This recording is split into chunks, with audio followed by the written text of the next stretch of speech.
Good morning everyone from Sialda station and welcome back to Rinky Roy Vlogs. Good news for Kolkata. কলকাতায় ঠান্ডা পড়েছে, তবে এই মর্নিংটা একটু ঠান্ডা ঠান্ডা।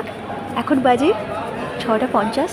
6:55-তে আছে শিয়ালদা কৃষ্ণনগর সিটি লোকাল, ওইটাতে করে আজকে আমি যাচ্ছি মায়াপুর। তো ট্রেন দিয়ে দিয়েছে 1 নম্বর প্ল্যাটফর্মে।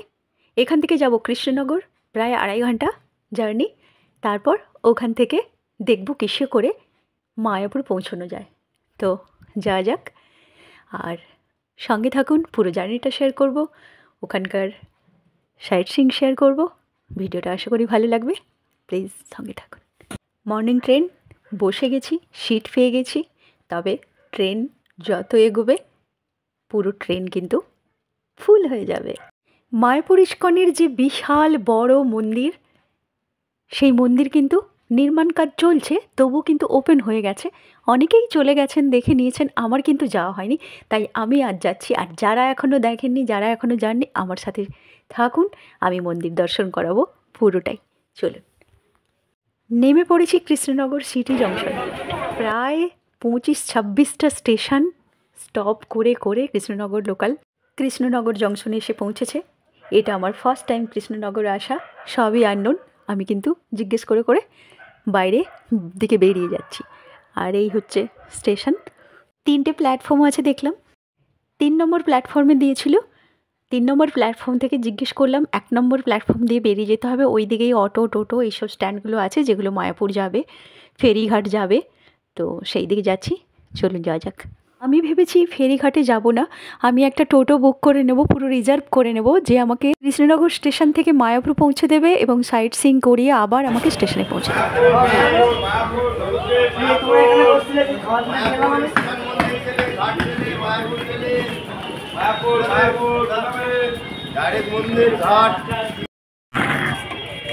তো আমি একটা টোটো রিজার্ভ করে নিয়েছি, 500 টাকা নেবে, আমাকে কৃষ্ণনগর স্টেশন থেকে মায়াপুর ইস্কন পর্যন্ত পৌঁছে দেবে, আর ওখানকার কয়েকটা সাইট সিইং করিয়ে দেবে। তারপর আবার কৃষ্ণনগর স্টেশনে পৌঁছে দেবে কলকাতা ফেরার জন্য। তো যাওয়া যাক, চলুন। শিয়ালদা স্টেশন ছাড়াও হাওড়া স্টেশন দিয়েও কিন্তু মায়াপুর আসা যায়। সেক্ষেত্রে হাওড়া স্টেশন থেকে আপনাকে নবদ্বীপ আসতে হবে, প্রচুর ট্রেন যায়। তো তারপর নবদ্বীপ থেকে ফেরিঘাট হয়ে মায়াপুর আসতে হবে। শ্রীকৃষ্ণ চৈতন্য মহাপ্রভুর জন্মস্থান, বেশ এক্সাইটেড লাগছে। প্রত্যেকটি তীর্থভূমিতে পা দিলেই একটা আলাদা ফিল হয়, যারা যান নিশ্চয়ই সেটা ফিল করেন। আর এই হাইওয়ে দিয়ে যে টোটোটা যাচ্ছে, ভিউ কিন্তু বেশ সুন্দর, দেখুন, সেই কারণে একটু ভিউটা শেয়ার করলাম। টোটো ড্রাইভার বলছে যে যেই দিক দিয়ে আমাকে নিয়ে যাবে, মানে এই দিক দিয়ে যে যাওয়ার রাস্তাটা, এই রাস্তাতেই কিন্তু প্রচুর কটা সাইট সিইং মায়াপুরের পড়বে, যেমন নিদয় ঘাট, মাসির বাড়ি, শ্রীবাস অঙ্গন, মহাপ্রভুর জন্মভূমি। প্রায় আধা ঘন্টা লাগলো, 30 মিনিটস। তো পৌঁছে গেছি মায়াপুরের। এই যে রাস্তাটা দেখছেন, এটা নিদয় ঘাট যাওয়ার রাস্তা। 25 বছর বয়সে মহাপ্রভু এই রাস্তা দিয়েই গিয়ে নদী পেরিয়ে কাটোয়া চলে গিয়েছিলেন সন্ন্যাস ধর্ম গ্রহণ করার জন্য। এই জায়গাটি দেখছেন, এখানে একটা চাপা গাছ আছে। মহাপ্রভুর আশীর্বাদে এই চাপা গাছের ফুল সারা বছর ফোটে এবং তার পরম ভক্তের সমাধির উপর পড়ে। আর এই স্থানটি হলো শ্রী চৈতন্য মহাপ্রভুর মাসির বাড়ি। বিরাট এরিয়া, 50 বিঘা জমির ওপর মঠ, মন্দির, প্রচুর মন্দির আছে। যারা মায়াপুরে 2-3 দিন থাকবেন তারা এই জায়গাগুলো দেখতে পারেন, কিন্তু আমি তো আজকেই কলকাতা ফিরবো, জাস্ট দর্শন করে করে চলে যাচ্ছি। আর এইটা হলো মূল গেট। আর কিছুটা রাস্তা এগিয়ে গেলেই পড়বে শ্রীবাস অঙ্গন। এই পবিত্র অঙ্গনেই শ্রী চৈতন্য মহাপ্রভু কৃষ্ণ নামে মাতোয়ারা হয়ে কীর্তনের তালে তালে নৃত্য করতেন উন্মাদের মতন। এটা করুণাময়ী মন্দির। এই হলো শ্রীবাস অঙ্গন, সেই পবিত্র অঙ্গন যেখানে ভগবানের পদচিহ্ন পড়েছে। এটিও বিশাল এরিয়া জুড়ে অনেক মন্দির আছে ভেতরে। আর একটু এগোলেই নিমাইয়ের জন্মভূমি, শ্রীকৃষ্ণ চৈতন্য মহাপ্রভুর জন্মভূমি। যদিও এ নিয়ে মতভেদ আছে, কেউ কেউ বলেন তিনি নবদ্বীপে জন্মগ্রহণ করেছিলেন, আবার কেউ কেউ বলে তিনি মায়াপুরে জন্মগ্রহণ করেছিলেন। যাই হোক, সে নিয়ে আমাদের ভেবে কাজ নেই। ভগবান পৃথিবীতে অবতীর্ণ হয়েছিলেন মানুষের কল্যাণ করতে, এটাই আমাদের মনে রাখার। চলুন, অনেক কয়েকটি দ্রষ্টব্য স্থান দেখতে দেখতে চলে এসেছি প্রায় মন্দিরের কাছে। বড় মন্দির, ভারতের প্রায় সর্ববৃহৎ মন্দির বললে চলে এই মায়াপুর ইস্কন, যেটি এখনও কমপ্লিট রেডি হয়নি। তবু কিন্তু ভক্তদের উদ্দেশ্যে এই মন্দিরের গেট খুলে দেওয়া হয়েছে, কনস্ট্রাকশন চলছে। তো আমি আজকে ঘুরে সেটাই দেখবো আর আপনাদের দেখাবো। তো চলুন, অনেক কটা গেট আছে কিন্তু, 11খানা গেট। আমাকে এই নামহট্ট ভবনের গেটেই নামালো, এই যে নামলাম এখানে দেখুন। আর নামার সাথে সাথেই এখানে নদিয়া স্পেশাল ঘি নেওয়ার জন্যে প্রচুর সেলসম্যান ঘিরে ধরেছিল, আমি একটা নিয়েওছি। তো এবার চলুন গুটি গুটি পায়ে মন্দির চত্বরের ভেতরে যাই। আর এখন প্রায় বেজে গেছে 11টা। এখানে প্রসাদ খাবো আমি, কারণ বাইরে অনেক রেস্টুরেন্ট আছে, অনেক হোটেল আছে, খাওয়ার দোকানও আছে, কিন্তু প্রসাদ তো প্রসাদই হয় না, যেখানে ভগবানের ছোঁয়া থাকে। তো আমি প্রসাদ খাবো। আর এর জন্য কিন্তু কুপন নিতে হয় বিভিন্ন ভবনে, আমি শুনেছি, যদিও প্রথম এলাম। নামহট্ট ভবন, গদা ভবন, বিভিন্ন যেসব ভবন আছে সব জায়গাতেই প্রসাদের ব্যবস্থা আছে। আমি এইখানেই একটা কুপন নিয়ে নেব। এখন 11টা থেকে 12টা পর্যন্ত কুপনটা নেওয়া হয় লাঞ্চে, আর বিকেলে আবার বোধহয় দেওয়া হয় 3:30 4টে থেকে এরকম 5টা পর্যন্ত, দিন রাত মানে সন্ধ্যের প্রসাদের জন্য। তো আমি একটা কুপন নিয়ে নিয়েছি 50 রুপিসে। এবার আমি মন্দিরের ভেতরে যাব। এটা আমার নেওয়া থাকলেও 1টা থেকে কিন্তু খাওয়ার প্রসাদ বিতরণ শুরু হবে, আমি তখন আসবো। এটা দেখাতে হবে ওখানে? হ্যাঁ হ্যাঁ, আচ্ছা, আর এই দিকেই যাবো সোজা? সোজা যান, আচ্ছা। ইউবিপি আছে, হ্যাঁ। ইউবিপি হলো সেবা অফিস আছে, আচ্ছা। ওখানে চলে যান, তাড়াতাড়ি চলে যান। আচ্ছা,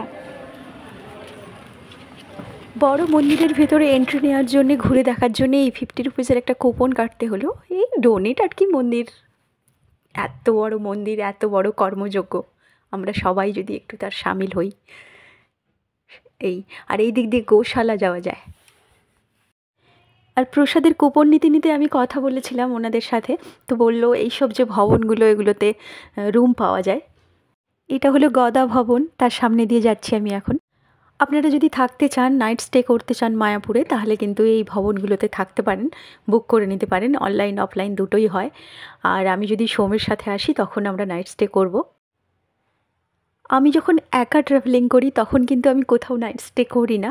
আমি যেখানেই যাই ওয়ান ডের জন্যে যাই, মর্নিংয়ে যাই, আবার সারাদিন ঘুরে ফিরে মজা করে আবার কিন্তু রাত্রে কলকাতা ফিরি। তো চলে এসেছি এই যে বড় মন্দিরে যাওয়ার রাস্তা, এটা এখান দিয়ে যেতে হবে। আগের যে ইস্কন মন্দির, মূল মন্দির, তার সামনেই বড় মন্দিরটা হচ্ছে, এই দিক দিয়ে যেতে হবে। বিশাল বড় এরিয়া, ভাস্ট এরিয়া ইস্কন মন্দিরের যে সারাউন্ডিংসটা। এই যে লাইন শুরু হয়েছে, এই লাইনে আমাকে দাঁড়াতে হবে এই কুপনটা নিয়ে। চলুন লাইনে দাঁড়িয়ে পড়ি। কারো কারো হাতে দেখছি একটা ইয়েলো কালারের ব্যান্ড লাগানো আছে, ওরাও এন্ট্রি নিতে পারে, জানি না এটা কিসের জন্য। আমরা কুপনে সব কুপন কই নিয়ে নিয়েছি, এই যে নাম্বার চলুন চলুন চলুন চলুন ব্যাকে পাঠাও আরে বল, দাঁড় করো দিয়েছে বললে তো কুপনে আমরা খাওয়াতে যাইনি। তো এসে গেছি ফাইনালি মন্দিরের ভেতরে, এখান থেকে স্টার্ট।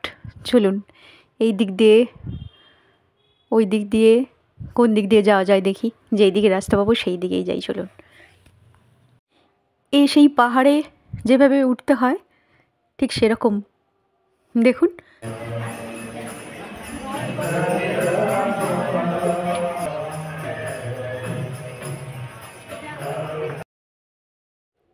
সবাই মন্দিরের দিকে তাকিয়ে, এখানে দাঁড়িয়ে, ওখানে দাঁড়িয়ে, ওদিকে দাঁড়িয়ে, ফটো ভিডিও, আর মানুষের চোখ যেন চোখের পলক পড়ে না। এই যে ভেতরে চলে এসেছি, কনস্ট্রাকশান চলছে বললাম, এলোমেলো সমস্ত দিক।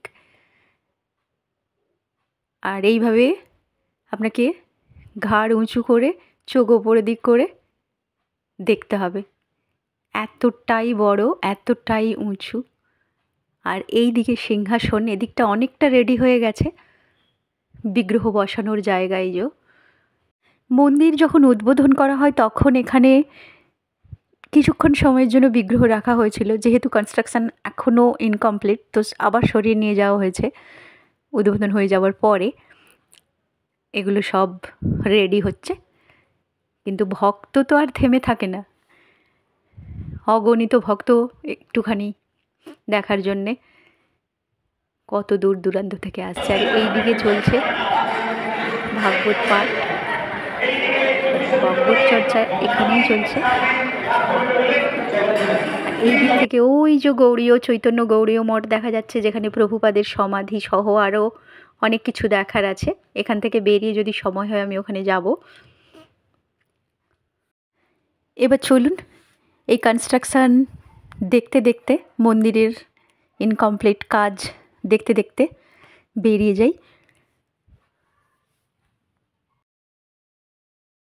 এই যে এই দিক দিয়ে এসেছিলাম, আবার এই দিক দিয়েই বেরিয়ে যাচ্ছি, এক্সিট। আর এই মূল মন্দির, চলুন এখানে দর্শন করে আবার বাকি জায়গাগুলোতে যাওয়া যাবে। জুতো খুলে রেখে ভেতরে প্রবেশ করতে হবে, ডালা দিয়ে পুজো দিতে হবে। আর এখানে অনেক স্টল, আমি বেরিয়ে গেছি। এবার সামনের দিকে যাওয়া যাক। দেখুন এই দিক থেকে কিভাবে দেখাচ্ছে মন্দির। ওই যে দেখা যাচ্ছে টয়লেট, বিশাল বড় টয়লেট, এত শরণার্থী ভক্ত আসে। আর এই যে রাস্তা ধরে এগোচ্ছি দেখুন, এই দিকে গোশালা, ওই যে গেল।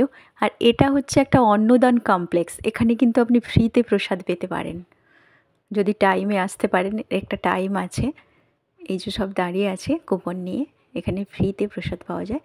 তো প্রসাদই হয়, ফ্রিতে হোক আর কুপনে হোক। এখানে তো মন্দির এলেই তো কিছু না কিছু ডোনেট করতে হয়। এখানে একটা ম্যাপ দেওয়া আছে, কারণ গোশালা অনেকটা দূর এই মূল মন্দির থেকে, প্রায় 10 মিনিট হেঁটে যেতে হবে, সেই কারণে এই ম্যাপ দেওয়া। এই যে চলেছে, এই যে পৌঁছে গেছি দেখুন, এইটা হচ্ছে গোশালা।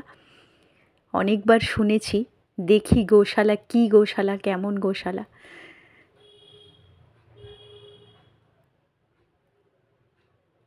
সেকেন্ড ফ্লোর, থার্ড ফ্লোর জুড়ে গোশালা, মানে গরু থাকে এখানে, গোমাতার স্মরণ হয় এখানে।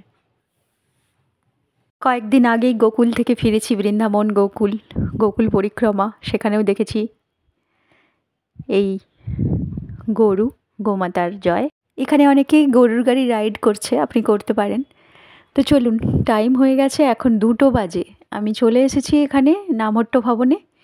আমি প্রসাদ খাবো বলে জুতো রাখার এখানে প্লেস আছে, একটা টোকন দিচ্ছে জুতোটা রেখে। আর এখানে ভগবান শ্রী চৈতন্য মহাপ্রভুর পায়ের চিহ্ন, এর পাশেই প্রসাদ হল। এই যে লাইন, এই টোকনটা নিয়ে ওখানে দাঁড়িয়ে গেলে আপনি প্রসাদ পেয়ে যাবেন। তো প্রসাদ খেয়ে নিচ্ছি, প্রসাদ খেয়ে বেরিয়েছি। এখন চৈতন্য গৌড়ীয় মঠে একটুখানি ঘুরে, আর বল্লাল ঢিপি, যেখানে প্রাচীন সেন বংশের ধ্বংসস্তূপ, ধ্বংসাবশেষ, ওইটা দেখে বাড়ি ফিরবো, স্টেশনের উদ্দেশ্যে রওনা দেব। চলুন যাওয়া যাক।